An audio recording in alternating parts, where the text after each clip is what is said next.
To manage the national debt, Walpole introduced the sinking fund, a financial strategy where surplus money is set aside to gradually repay debt. By 1742, this reduced the debt by £6 million.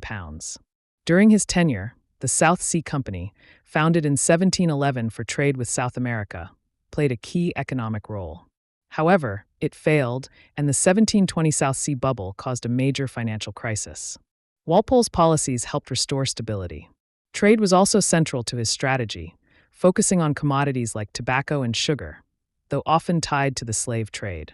This trade brought significant wealth to Britain.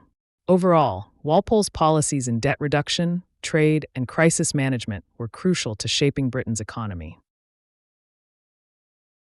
Walpole played a key role in making England more stable during his time in power. He strengthened the government by avoiding costly wars, such as conflicts in Poland and Italy, helping to preserve peace and economic growth. At home, he faced threats from the Jacobites, who wanted to restore the James II or his son, James Francis Edward Stuart. One major threat was the Atterbury Plot in 1722, a plan to overthrow the government. Walpole used his spy network to uncover and stop the plot, reinforcing his control and weakening Jacobite support. His use of intelligence and political strategy helped maintain order and prevent rebellion.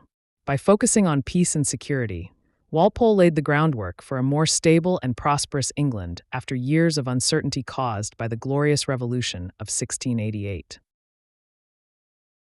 Between 1721 and 1742, Walpole greatly increased the power of Parliament, especially the House of Commons.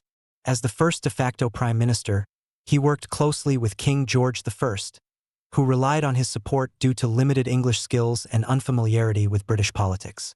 Walpole used this influence to strengthen the role of the cabinet, making it more central to decision-making. Although George II was initially skeptical of Walpole, he eventually came to rely on him as well. Walpole built strong support in the House of Commons through patronage and careful management, ensuring that Parliament, not the monarchy, became the main source of political power. His leadership helped shape a more modern parliamentary system of government in Britain. During Walpole's leadership, the Whig Party rose to prominence, shaping the direction of British politics. The term Whig ascendancy refers to the period when the Whigs dominated government. Critics, often Tories, accused him of using corrupt practices to maintain his power, which included offering bribes to secure loyalty among members of Parliament. Patronage was another tool Walpole utilized to strengthen his position. By granting appointments and favors to supporters, he ensured a loyal following. This practice was common, but it also contributed to the perception of widespread corruption. Many argued that loyalty was bought rather than earned, leading to debates about the integrity of political institutions.